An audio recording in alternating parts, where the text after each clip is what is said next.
Hey guys, अस्सलाम वालेकुम, नमस्ते, सत श्री अकाल, आदाब, welcome to our mass classes. आज मैं लेक्चर नंबर 2 लेके आया हूँ इकोनॉमी का, जो होगा आपका रोल ऑफ आरबीआई के ऊपर। गाइस, जितने भी लोग नए हैं मैं इतना बता दूं कि आप लोग सब्सक्राइब कर दीजिए, लाइक कर दीजिए, शेयर कर दीजिए और स्पेशली अपने फ्रेंड्स में ज़रूर शेयर कीजिएगा ऑली बोर्ड के लेक्चर्स को, क्योंकि जितने लोगों की हेल्प हो जाए उतना अच्छा है। और ऑलरेडी मैं लेक्चर नंबर 1 की पीडीएफ जो है टेलीग्राम पे दे चुका हूँ। डिस्क्रिप्शन, अगर जो लोग टेलीग्राम पर नहीं है, डिस्क्रिप्शन लिंक पे दिया हुआ है, you can check it out. So guys, moving on, so let's study role of RBI.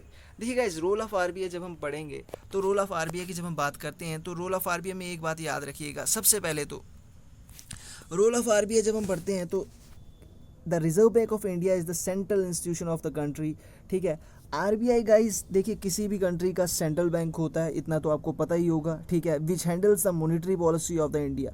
ठीक है, और इतना भी आपको पता ही होगा कि आरबीआई जो है आपकी मॉनेटरी पॉलिसी को हैंडल करता है। पॉलिसीज़ दो तरह की, ये मैं आपको ऑलरेडी बता चुका हूँ, एक लेक्चर में दे चुका हूँ इस पर, मॉनेटरी और फिजिकल पॉलिसी। मॉनेटरी पॉलिसी आपका आरबीआई करता है हैंडल, और आपका फिजिकल पॉलिसी जो आपकी गवर्नमेंट हैंडल करती है। इतना आप लोगों को ऑलरेडी पता होगा। गाइस देखिए, करता क्या है कि it maintains the economic stability and the growth of the country. ठीक है, ये इसका रोल है आरबीआई का।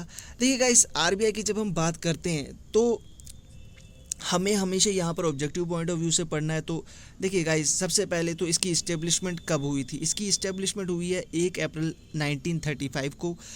किसके बेस पे हुई थी? On the provisions of the Reserve Bank of India act 1934। जो आपका reserve Bank of India act 1934 था, उसके प्रोविजंस के बेसिस पे। देखिए गाइस, पहले एक और चीज़ मैं आपको यहाँ ऐड कर दूँ कि देखिए, मैं आपको बता देता हूँ कि जो आरबीआई है ना, आरबीआई का सबसे पहले कोलकाता में सेंट्रल ऑफिस था, बट 1937 में ये शिफ्ट हो गया कहाँ पर? मुंबई में शिफ्ट हो गया था। ठीक है, उसके बाद देखिए गाइस, ओरिजिनली मैं बात करूं तो इसकी जो पहले तो ये प्राइवेटली ओन्ड था, बट नेशनलाइजेशन जो इसकी हुई वो 1949 में हुई, और उसके बाद से ये हमेशा के लिए गवर्नमेंट ऑफ इंडिया ने ओन किया है इसको। ठीक है, इसके अंडर रहा है। देखिए गाइस, उसके बाद जब मैं बात करता हूँ RBI, the Reserve Bank of India performs the function under the guidance of, किसकी गाइडेंस के under? Under the guidance of board of financial supervision, that is BSF. Board of financial supervision के अंडर ये काम करता है। ठीक है, देखिए गाइस, इसके आगे जब हम बढ़ते हैं तो द बोर्ड वाज कॉन्स्टिट्यूटेड, और ये बोर्ड कब कॉन्स्टिट्यूट हुआ था आपका? ये हुआ था नवंबर 1994 में। ठीक है गाइस, आई होप यहाँ तक आपको क्लियर हो। देखिए guys, it is headed by governor and 4 deputy governors. RBI की जब हम बात करते हैं तो इसके एक गवर्नर होता है, 4 डिप्टी गवर्नर्स होते हैं। ठीक है, और देखिए गाइस, एक और चीज़ यहाँ पर इम्पॉर्टेंट जो आपके ऑब्जेक्टिव पॉइंट ऑफ व्यू से है, as per section 8 of the RBI act 1934, the governors and the deputy governors are actually appointed by the central government.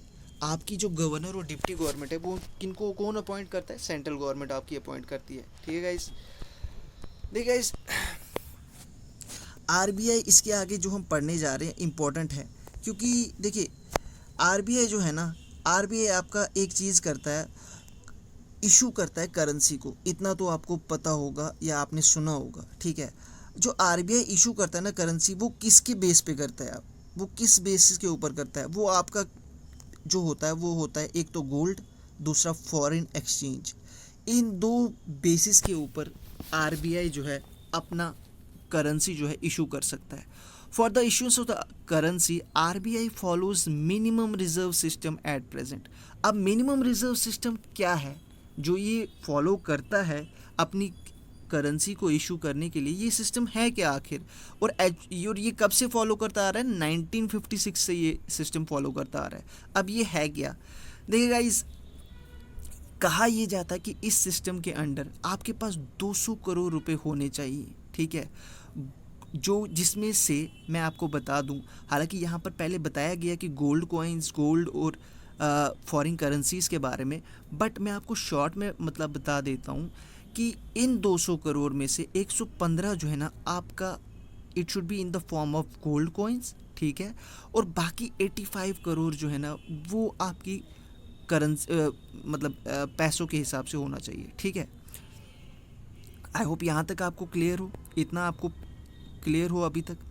अब देखिए गाइस, अब इसके बाद बात करता है how RBI issues new currency, RBI नई करेंसी कैसे इशू करता है।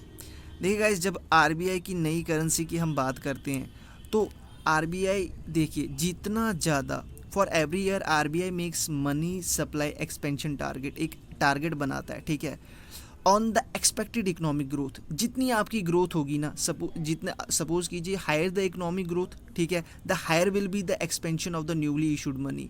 जितनी आपकी इकोनॉमिक ग्रोथ होगी ना, उतना आपका जो करेंसी इशू है ना वो इंक्रीज होगा। So it is directly proportional to each other, ये दोनों एक दूसरे के डायरेक्टली प्रोपोर्शनल हैं, ठीक है। आई होप यहाँ तक आपको क्लियर हो। और ऑब्वियसली बात है, similarly RBI secures assets while issuing new currency, ठीक है, ये तो करना ही पड़ेगा, ठीक है, एसेट्स आपको मेंटेन करने ही पड़ेंगे। और देखिए गाइस, ये एक्चुअली करता क्यों है आरबीआई, ये इसलिए करता है सो दैट इन्फ्लेशन जो है ना उसको कंट्रोल चेक कर सके, इन्फ्लेशन को चेक में रखे आरबीआई, ऐसा ना हो कि लुटी जाए इंडिया। तो इस चीज़ के लिए इसको ऐसा किया जाता है, ठीक है। देखिए गाइस, उसके आगे हम देखते हैं कि जब हम बात करते हैं इसके आगे की सिस्टम की, आरबीआई और उसके फंक्शंस की जब हम बात करते हैं, देखिए गाइस यहाँ पर फिर वही कहानी दी हुई है। आपको मैं बता दूं कि आरबीआई जो है इस्टेब्लिश, देखिए गाइस यहाँ पर कुछ इंपॉर्टेंट ऑब्जेक्टिव्स हैं, मैं आपको बता दूं। एक तो चलो ये तो आपने ऑलरेडी पढ़ लिया कि इस्टेब्लिश 1 अप्रैल 1935 को हुआ था, ये छोड़ दीजिए। बट किसकी रिकमेंडेशन के ऊपर इस्टेब्लिश हुआ था, ये हुआ था रॉयल कमीशन क्या, और जिसको हम हिल्टन यंग कमीशन भी कहते हैं। तो ये आपका एक ऑब्जेक्टिव आ गया, ठीक है। दूसरा ऑब्जेक्टिव ये आ गया कि यहाँ पर देखिए सेंट्रल ऑफिस जो इसका था ना आरबीआई का, सबसे पहले कोलकाता में था, बट उसके बाद ये परमानेंटली मूव कर दिया गया मुंबई में 1937 में। तो ये आपका दूसरा ऑब्जेक्टिव आ गया। तीसरा आपका देखिए guys, sir Osborne Smith was the first governor of the Reserve Bank of India. तो ये आपका तीसरा ऑब्जेक्टिव आ गया। उसके पास C D Deshmukh was the first Indian governor of the bank, C D Deshmukh. तो ये आपका चौथा ऑब्जेक्टिव आ गया, ठीक है। तो ये आपके यहाँ से ऑब्जेक्टिव निकलते हैं गाइज, आपको इसी हिसाब से पढ़ना पड़ेगा सो दैट आपको ऑब्जेक्टिव देखने पड़ेंगे कि कैसे चल रहा है। देखिए गाइज, यहाँ पर आपको एक डायग्रामेटिकली भी बताया गया है कि कैसे यहाँ पर होता है। देखिए गाइज, आरबीआई जो है ना इसके ऑफिशियल डायरेक्टर्स भी होते हैं, नॉन ऑफिशियल डायरेक्टर्स भी होते हैं, ठीक है। ऑफिशियल डायरेक्टर्स की जब हम बात करते हैं तो गवर्नर आ गया आपका, 4 डिप्टी गवर्नर्स आ गए, ठीक है। नॉन ऑफिशियल की जब हम बात करते हैं इनको भी गवर्नमेंट नॉमिनेट करती है, ठीक है। बट इनमें से 10 डायरेक्टर्स जो होते हैं वो वेरियस फील्ड से होते हैं, अलग अलग फील्ड से होते हैं, और 2 गवर्नमेंट ऑफिशियल्स होते हैं, और 4 जो होते हैं ना वो लोकल बोर्ड से होते हैं, ठीक है। लोकल बोर्ड्स की जब मैं बात करता हूँ गाइज, तो लोकल बोर्ड्स कौन कौन से हैं, कहाँ कहाँ से हैं। लोकल बोर्ड्स आपके मुंबई, ठीक है, मुंबई में है, ठीक है, कोलकाता में है, ठीक है, आपका चेन्नई में है, ठीक है, और आपका न्यू दिल्ली में है। ये आपके 4 लोकल बोर्ड्स हैं, ठीक है। देखिए गाइस, आई होप यहाँ तक आपको स्ट्रक्चर आरबीआई का समझ में आ रहा हो।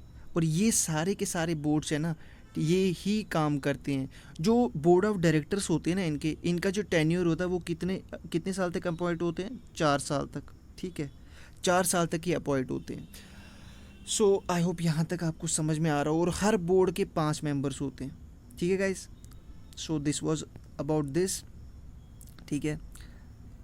और यहाँ पर देखिए एक इम्पॉर्टेंट चीज़ बताई गई है, यहाँ पर मैं आपको बता दूँ कि करंटली जो है ना सेंट्रल गवर्नमेंट की is required to maintain minimum cash balance with RBI of ₹100 million, 100 million का डेली बेसिस पे, ठीक है। और ₹1 बिलियन ऑन फ्राइडे के दिन 1 बिलियन का आपके पास होना चाहिए, ठीक है। और देखिए गाइज, यहाँ पर बताया गया कि 31 मार्च जो है ना आपका फाइनेंशियल ईयर एंड होता है आरबीआई का, और जून 30 को आरबीआई का अकाउंटिंग ईयर एंड होता है, ठीक है। सो आई होप यहाँ तक आपको क्लियर हो, ठीक है गाइज। इसके आगे देखिए गाइज, इसके आगे क्योंकि हम इम्पोर्टेंट चीज़ें ही पढ़ेंगे, ऐसा नहीं है कि हर चीज़ पढ़ने बैठ जाएं। इसके आगे देखिए type of accounts maintain by RBI. देखिए आरबीआई जो है ना 3 तरह के अकाउंट्स मेंटेन करती है, ठीक है। देखिए यहाँ पर पहला पर्सनल लेजर अकाउंट की बात की है। ये आपको अगर पता हो, जो भी अकाउंटेंसी पढ़ रहे हैं तो उनको पता ही होगा कि इसका जो नेचर है वो करंट अकाउंट के अंडर ही आता है, ठीक है। और ये क्या होता है कि such accounts are open in the name of the government officers, ये गवर्नमेंट ऑफिसर्स के नेम पे ही हम ओपन करते हैं, ठीक है। For the purpose of booking receipts and drawings on their behalf, उनके बिहाफ पे, ठीक है। बुक तो हम लोग कर रहे हैं बट किन के बिहाफ पे कर रहे हैं, उनके बिहाफ पे कर रहे हैं, ठीक है। तो ये इस अकाउंट के अंदर ये एक तरह का अकाउंट जो है आरबीआई मेंटेन करता है, ठीक है, पर्सनल लेजर अकाउंट,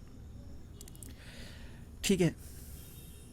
और ये बात याद रखिएगा कि यहाँ पर एक बात याद रखिएगा, आप उतनी ही ड्राइंग कर सकते हैं जितना कि आपके पास बैलेंस अवेलेबल है उस अकाउंट में, उससे ज़्यादा नहीं, ठीक है। This is their condition. उसके बाद दूसरा आपका ड्राइंग अकाउंट आ गया। These accounts are maintain for the government officers, ये गवर्नमेंट ऑफिसर्स के लिए मेंटेन किया जाता है, ठीक है। Who are permitted to operate on government balances, ठीक है। बट यहाँ पर फ़र्क क्या है, फ़र्क यहाँ पर ये होता है कि यहाँ पर लिमिट नहीं होती भैया अमाउंट की, वहाँ पर लिमिट होती है, ठीक है। यहाँ पर कोई लिमिट नहीं है, देयर इज़ नो लिमिट, ठीक है। इसके बाद देखिए गाइस आता है आपका तीसरा, वो है आपका अकाउंट, असाइनमेंट अकाउंट या फिर लेटर क्रेडिट अकाउंट, ठीक है। अब ये क्या होता है, these are the only drawing accounts which will be maintained by offices for government officers. यहाँ पर ये जो अकाउंट्स है ना, ये कौन मेंटेन करेगा, ये आपके ऑफिसेस मेंटेन करते हैं, किन के लिए, गवर्नमेंट ऑफिसर्स के लिए, ठीक है। To whom a certain sum is allotted by the pay and accounts officer, ठीक है। इनमें से कुछ सर्टन सम जो है ना इनको पे किया जाता है, ठीक है, allotted by the pay and accounts officer and audit office concern for a specific period, ठीक है। और यहाँ पर ये भी बताया गया है कि गाइज कि जो आपका देखिए गाइज, यहाँ पर आपकी इंपॉर्टेंट पब्लिकेशंस भी बताई गई हैं कि आरबीआई की इंपॉर्टेंट पब्लिकेशंस कौन कौन सी है। देखिए गाइज, सबसे पहले मैं आपको बता दूँ कि सबसे पहले तो आपकी एनुअल पब्लिकेशंस, ठीक है, कौन कौन सी हैं, एनुअल रिपोर्ट, ठीक है। हाफ ईयरली पब्लिकेशंस भी होती हैं, ठीक है, एनुअल पब्लिकेशंस भी होती हैं, हाफ ईयरली भी होती हैं, ठीक है। हाफ ईयरली पब्लिकेशंस में आपकी financial stability report, monetary policy report या फिर रिपोर्ट ऑन फॉरेन एक्सचेंज और रिजर्व्स भी आती है, ठीक है, हाफ ईयरली पब्लिकेशंस में। जहाँ तक और तीसरी तरह की जो पब्लिकेशन होती है वो है क्वार्टरली पब्लिकेशन। ये क्वार्टरली बेसिस पे आपको पब्लिश की जाती है और इसके अंदर गाइस आपको ये सारी की सारी चीज़ें आती हैं, ठीक है। चाहे आपकी इंडस्ट्रियल आउटलुक सर्वे हो, चाहे आपका कंज्यूमर कॉन्फिडेंस सर्वे हो, चाहे आपका inflation expectation survey of house holds हो, ये सारी की सारी चीज़ें, ठीक है, मैक्रो इकोनॉमिक मॉनेटरी डेवलपमेंट्स, ये सारी की सारी चीज़ें इसके अंदर आती हैं, ठीक है गाइस। तो ये रहा आपकी अलग अलग तरह की पब्लिकेशंस जो आरबीआई करता है, ठीक है गाइस। आई होप यहाँ तक आपको क्लियर हो। अच्छा गाइस, इसके आगे जब हम चलें तो मनी ट्रांसफ़र ऑप्शन। देखिए गाइस, मनी ट्रांसफ़र ऑप्शन ये काफ़ी कह सकता हूँ कि थोड़ा बहुत इम्पोर्टेंट भी है कि आरबीआई जो है ना मनी ट्रांसफ़र कैसे करता है। अब मनी ट्रांसफ़र के लिए देखिए गाइस, मनी ट्रांसफ़र के लिए आरबीआई ने 3 तरह के ऑप्शंस रखे हुए हैं, ठीक है, 3 तरह के ऑप्शन है यहाँ पर। सबसे पहले तो गाइज मैं आपको ये बता दूं कि आरबीआई जो है ना ये करता किसके थ्रू है, करता ये ट्रांसफ़र जो है ना वो करता है ये board of for regulation and supervision of payment and settlement system, यानी कि बीपीएसएस के थ्रू, ठीक है, board of for regulation and supervision of payment and settlement system.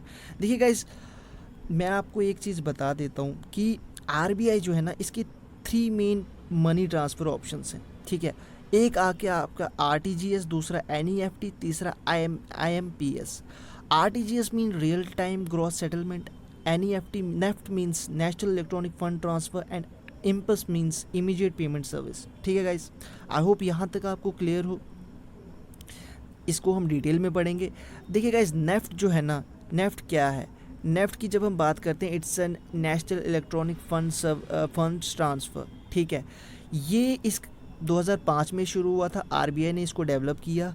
ये होता क्या है कि यहाँ पर इंडिविजुअल्स जो है ना 1-to-1 बेसिस के ऊपर फ़ंड ट्रांसफ़र करते हैं, ठीक है, यहाँ पर इस नेफ्ट के अंदर। और देखिए गाइस, जब हम नेफ्ट की बात करते हैं यहाँ पर फ़ंड तो ट्रांसफ़र होते ही हैं, बट नेफ्ट जो है ना, इसने वर्किंग जो है इसकी वो कैसे है, ये इसने डिवाइड किया हुआ है, divided into half hourly batches with the settlement of the first batch starting from. कैसे काम करता है, रात के 12:30 से मिडनाइट जो 12:30 होते हैं, ठीक है। लास्ट बैच इसका एंड कब होता है, ठीक है, last batch ending eight midnight, मतलब 12 बजे, ठीक है। तो ये लगभग 24 घंटे चलता ही रहेगा, ठीक है। ये ऐसे ही क्लॉकवाइज चलता ही रहेगा नेफ्ट, जब मैं नेफ्ट की बात करता हूँ। अब नेफ्ट की जब मैं बात करता हूँ तो नेफ्ट की बात करते हुए एक बात याद रखिएगा कि मिनिमम अमाउंट जो है ट्रांसफ़र यहाँ पर 1 रुपया तक हो सकता है। 1 रुपये भी आप ट्रांसफ़र कर सकते हैं, कोई इशू नहीं, क्योंकि ये इंडिविजुअल बेसिस पे भी होता है ना, तो यहाँ पर कोई टेंशन नहीं है, आप 1 रुपया भी ट्रांसफ़र कर सकते हैं, कोई इशू नहीं है, ठीक है। इन्होंने कोई मिनिमम लिमिट इन्होंने मैक्सिमम लिमिट जो है ना वो कोई भी नहीं रखी हुई, there is no maximum amount assigned, ठीक है। तो ऐसा कुछ नहीं है, आप कर सकते हैं। जहाँ तक कि नेफ्ट की बात रही, अब नेफ्ट के आगे दूसरा सिस्टम जो है ना इनका, वो क्या है, वो है इनका आरटीजीएस। अब देखिए गाइस, आरटीजीएस की जब हम बात करते हैं तो ये होता क्या है, ये आपका होता है real time gross settlement system. देखिए गाइस, ये जो है आपका 2004 में डेवलप हुआ था, इंट्रोड्यूस हुआ था, ठीक है। डेवलप इसको इम्प्लीमेंट आरबीआई ने किया, ठीक है। यहाँ पर बट क्या होता है, यहाँ पर ट्रांसफ़र तो होता है, but transfer of money takes place from one bank to another bank. यहाँ पर इंडिविजुअल की बात नहीं हो रही, बैंक टू बैंक ट्रांसफ़र होता है, ठीक है। यहाँ पर बैंक टू बैंक ट्रांसफ़र होता है, और यहाँ का जो मिनिमम अमाउंट ट्रांजैक्शन है ना, वो 2 लाख कम से कम होना चाहिए। आपके पास मिनिमम ट्रांजैक्शन, तब जाके ट्रांजैक्शन यहाँ पर होती है, ठीक है, क्योंकि ये इंडिविजुअल बेस पे नहीं है, ये बैंक टू बैंक पे है, ठीक है। अब देखिए गाइस, अब हमारे मेन मुद्दे की बात पे आते हैं, वो है role of RBI. Role of RBI जब हम बात करते हैं तो सबसे पहले तो आरबीआई की जब हम बात करते हैं तो पहला रोल इसका है इशू ऑफ करेंसी। देखिए, जैसे मैंने आपको पहले ही कहा कि ये इशू करता है करेंसी को, नोट्स को, ठीक है। अलग अलग तरह की हमारे यहाँ इंडिया में जो करेंसी इशू होती है वो आरबीआई ही करता है, ठीक है। वो बैंक और सेंट्रल बैंक जो है ना वही रेगुलेट करता है आपकी नोट्स को, ठीक है। It keeps reserves with a view to securing monetary stability, ठीक है। ये ऐसा क्यों करता है, ताकि हम मॉनेटरी बेसिस पे स्टेबल रहें, हमारा जो इंडिया है स्टेबल रहे, ठीक है। अब इसके बाद देखिए इसका ऑब्जेक्टिव क्या है। ऑब्जेक्टिव इसका ये है कि to give the public adequate quantity of supplies of currency notes, coins and in good quality, ठीक है। ये इसका ऑब्जेक्टिव है कि आपके पास जो करेंसी नोट की सप्लाई है वो अच्छी मात्रा में होनी चाहिए, अच्छी खासी होनी चाहिए, ठीक है, कम नहीं पड़नी चाहिए। देखिए भाई, उसके बाद दूसरा आपका आ गया आपका मॉनेटरी अथॉरिटी। देखिए गाइस, ये तो आपको ऑलरेडी मैं बता चुका हूँ कि आरबीआई आपका फॉर्मुलेट करता है मॉनेटरी पॉलिसी, ठीक है। आरबीआई ही मॉनेटरी पॉलिसी आपका बनाता है, और मॉनेटरी पॉलिसी क्यों बनाता है, क्योंकि मॉनेटरी पॉलिसी से ही वो सब कुछ चेक करता है, आपका इन्फ्लेशन, आपका डिफ्लेशन, हर चीज़ इफ़ेक्ट होता है कंट्री के अंदर, वो आपकी मॉनेटरी पॉलिसी इफ़ेक्ट होता है। और मॉनेटरी पॉलिसी में मैं लेक्चर बना चुका हूँ, आप चाहें तो देख सकते हैं चैनल के ऊपर। देखिए गाइस, और इसका ऑब्जेक्टिव क्या है, ऑब्जेक्टिव इसका ऑब्वियसली प्राइस स्टेबिलिटी, ठीक है, to maintain the price stability while keeping in mind the objective of the growth को भी आपको हैम्पर नहीं करना, और प्राइस स्टेबिलिटी को भी आपको मेंटेन करना ही है, ठीक है। अब देखिएगा, इस manager of foreign exchange, RBI obviously बात है ये भी काम करता है। आरबीआई जो है ना आपका, RBI also manages the flow of foreign exchange in Indian economy, ठीक है। किस एक्ट के तहत, फॉरेन एक्सचेंज मैनेजमेंट एक्ट 1999, ठीक है। और इसका भी ऑब्जेक्टिव यही है कि to facilitate the external trade and payment and promote orderly development, ठीक है, and maintenance of foreign exchange in the market of India, ठीक है। इतना आई होप आपको समझ में आ रहा हो। अगर कहीं पर भी समझ में नहीं आ रहा, आप कमेंट करके बता सकते हैं, कोई इशू नहीं है। देखिए, regulator and supervisor of financial system, यहाँ तक ये तो ऑब्वियसली बात है कि आरबीआई जो है ना यही ऑपरेट करता है with in which the countries banking और फाइनेंशियल सिस्टम जितने भी हैं वो इसके अकॉर्डिंग ही फंक्शन करेंगे। ये जो गाइडलाइंस आपको देगा, जितने भी गाइडलाइंस इशू करेगा, आपको वो सब फॉलो करने हैं, जितने भी इंडिया के अंदर आते हैं, ठीक है, उनको ये फॉलो करना ही है। और इसका ऑब्जेक्टिव क्या है, ऑब्जेक्टिव इसका ये है कि to maintain public confidence in the system. एक पब्लिक का, एक लोगों का एक आत्मविश्वास बने रहे, लोगों के कॉन्फिडेंस बने रहे इसके ऊपर, ठीक है। उनका कॉन्फिडेंस लूज़ नहीं होना चाहिए, ठीक है, उनका भरोसा नहीं हटना चाहिए। Okay guys, moving on, the fifth one is it is the regulator and supervisor of payment and settlement system. RBI की जब हम बात करते हैं, ये रेगुलेट करता है, ठीक है, आपके पेमेंट सिस्टम्स को, क्योंकि ये सारा का सारा इसी के हाथ में होता है। और ये इन कामों को कैसे अंजाम देता है, ये इनको नई टेक्नोलॉजीज़ इसने अपनाई हैं, जैसे कि मैं अभी तक आपको बता चुका हूँ, नेफ्ट, आरटीजीएस, ये सारी चीज़ें जो इसने अपनाई है, या जिसको हम यूपीआई कहते हैं, यूनिफाइड पेमेंट इंटरफेस। आजकल यूपीआई सारे ही करते हैं पेटीएम के थ्रू या बाकी सब चीज़ों के थ्रू, आपने देखा ही होगा। तो ये इसी तरीके से ये रेगुलेट करता है, और इसका भी ऑब्जेक्टिव यही है कि to maintain the public confidence in payment and settlement system, ठीक है। ऐसा ना हो कि लोगों का मतलब भरोसा ही हट जाए इन सब चीज़ों से, ठीक है। अब इसके बाद the next is bank to government and banks. देखिए गाइस, आरबीआई जो है ना, आरबीआई की अगर हम बात करें तो आरबीआई यहाँ पर मैं आपको बता दूँ, performs the merchant banking function for central banks and the state government. जब मैं आरबीआई की बात करता हूँ तो आरबीआई यहाँ, देखिए गाइस, न सिर्फ आरबीआई जो है परफॉर्म करता है कि as a merchant banking to the function for the central and the state government, बल्कि ये एज अ बैंकर भी काम करता है। अब ये कैसे काम करता है एज अ बैंकर? देखिए, bye maintaining banking accounts of all the scheduled banks, जितने भी शेड्यूल्ड बैंक्स के बैंकिंग अकाउंट्स है ये खुद उनको मेंटेन करता है। और देखिए, ये काम भी ये कैसे करता है, इसमें आता क्या है, what it includes managing the minimum reserve capital, जो हर किसी के पास होना चाहिए, balance required to be held by the banks with the RBI, जो आपका आरबीआई के साथ मिनिमम रिजर्व होना चाहिए, ये इसके थ्रू ये फंक्शन करता है, ठीक है।